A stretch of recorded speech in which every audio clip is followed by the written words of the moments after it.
So bago tayo mapunta sa main topic natin, ipapaalala ko lang muna sa inyo guys na sariling opinion ko lang yung nasa listahan na ginawa ko. O ito yung tingin kong pagkasunod-sunod ng mga lakas nila. Ngayon kung hindi kayo sang-ayon, gumawa rin kayo ng sarili nyong top 6. At i-comment nyo na lang yan sa ating comment section sa ibaba para makita ko kung magkaiba ba tayo o hindi. Anyway, as I said, top 6 nga na strongest NEN user yung ginawa ko sa listahan na to. Pero bago tayo magtungo sa ika-6 sa listahan natin, magbibigay muna ako ng special mention.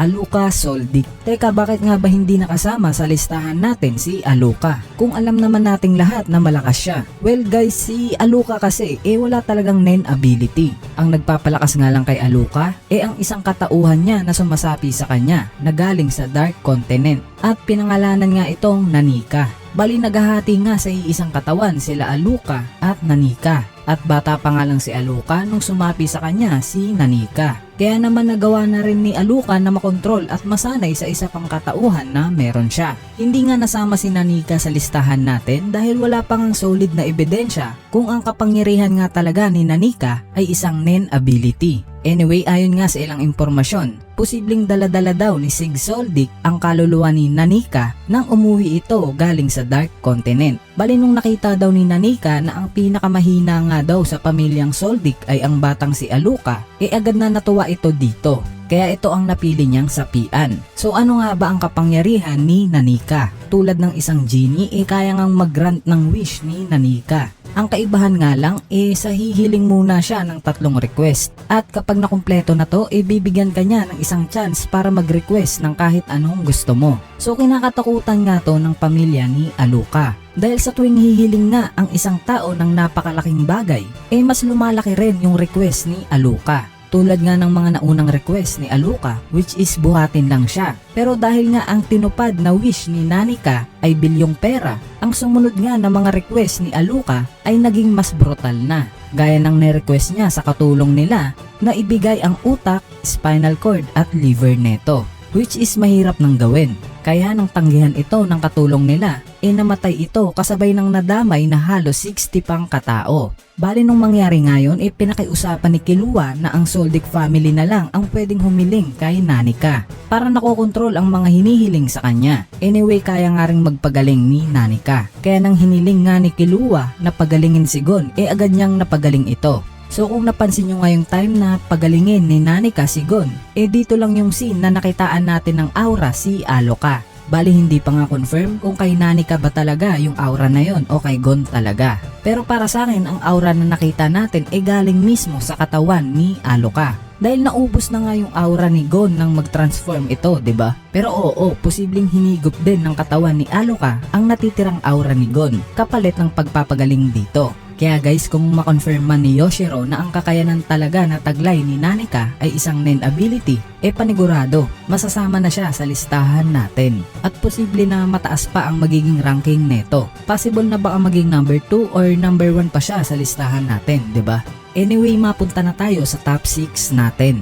Ang ika-6 nga sa ating listahan kay si Jing Frix, ang tatay ni Gon at ang pinakamalakas at matalinong hunter na hinahangaan ni Netero. Pati na rin ng ibang hunter. So ang NEN ability nga ni Jing ay wala pang malinaw na paliwanag. Pero dahil nga sa mga pinakita niyang ability, tulad ng pagkopya ng ability ni Leorio na remote punch at ang pacing bullets, ay inilagay siya ng karamihan sa type of NEN na emitter or enhancer. May theory nga na kumakalat na si Ging daw ay isang time traveler o may kakayanan siyang gumamit ng chronokinesis. Sa mga hindi nakakaalam, itong chronokinesis nga isang ability na nakakapag-control ng oras. Bali may mga pruweba nga na nagsasabing kayang kontrolin ni Ging ang oras. Isa na nga sa pruweba dyan, yung sigurado siyang makakarating si Gon sa Grid Island.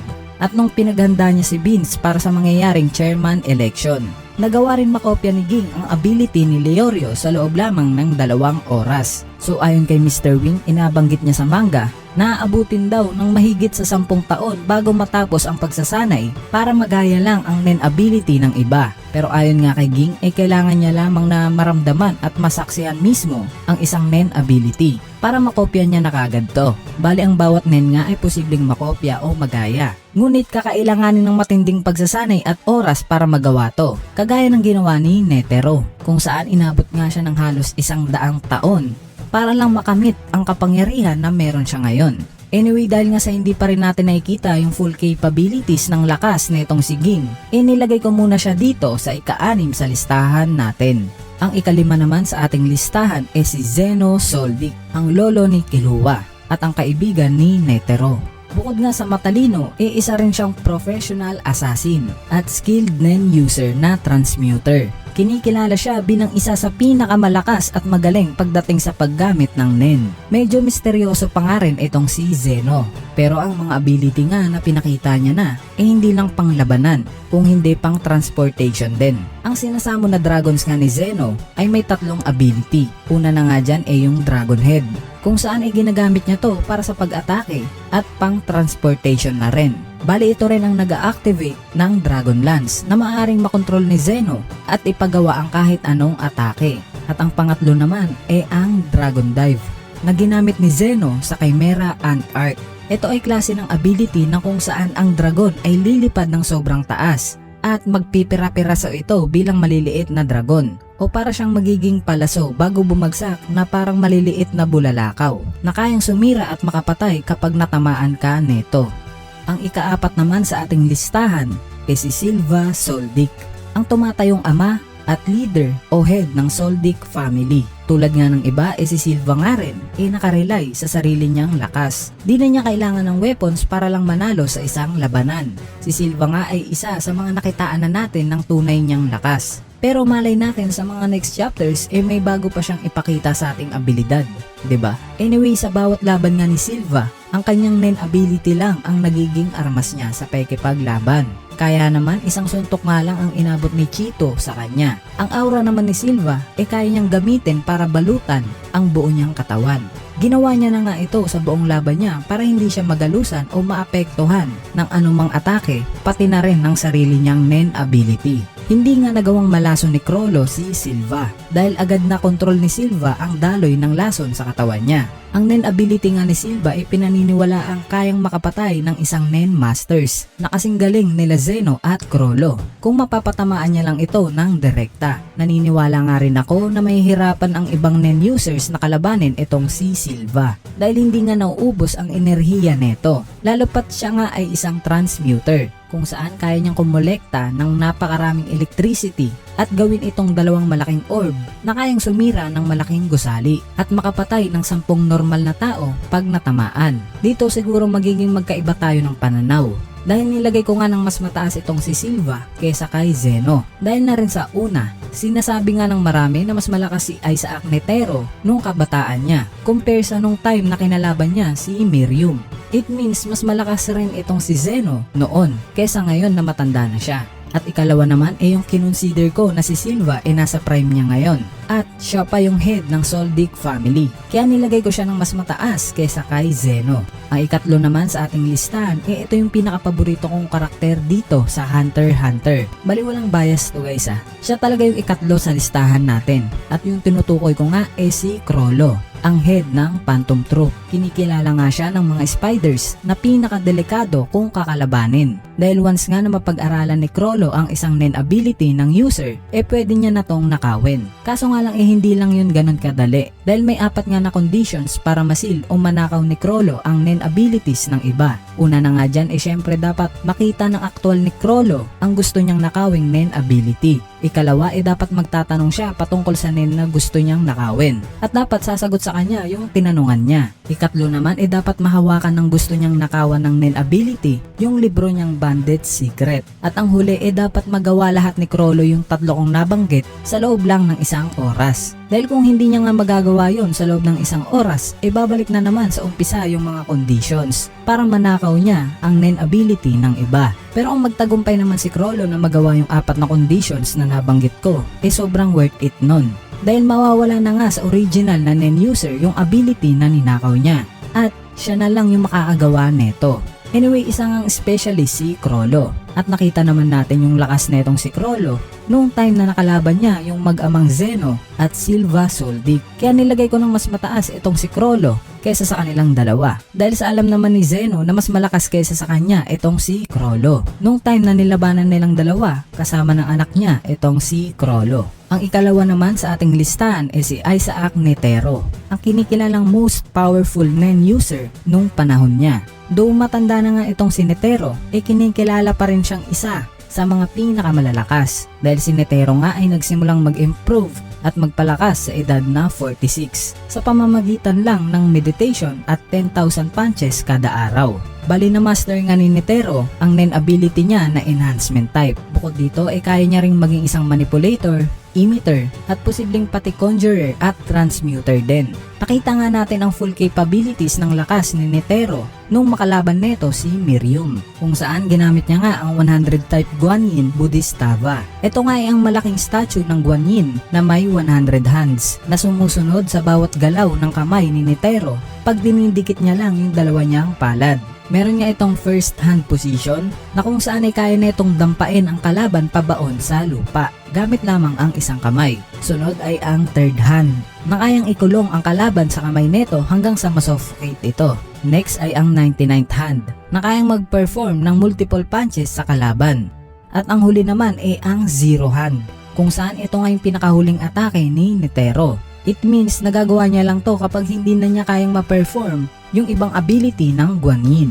Bali ginamit nga ni Netero to nung time na isa na lang yung braso niya. At ang nangyari nga ay naglabas ng isang sobrang lakas na light beam itong Guanyin mula sa bunganga niya. Matapos niya nga itong magamit sa laban kay Miriam, kaya naubos yung physical strength niya at mas tumanda pa siya. Pero itong atake nga na to, yung may mas naging epekto kay Miriam kaysa sa ibang atake na ginawa ni Netero.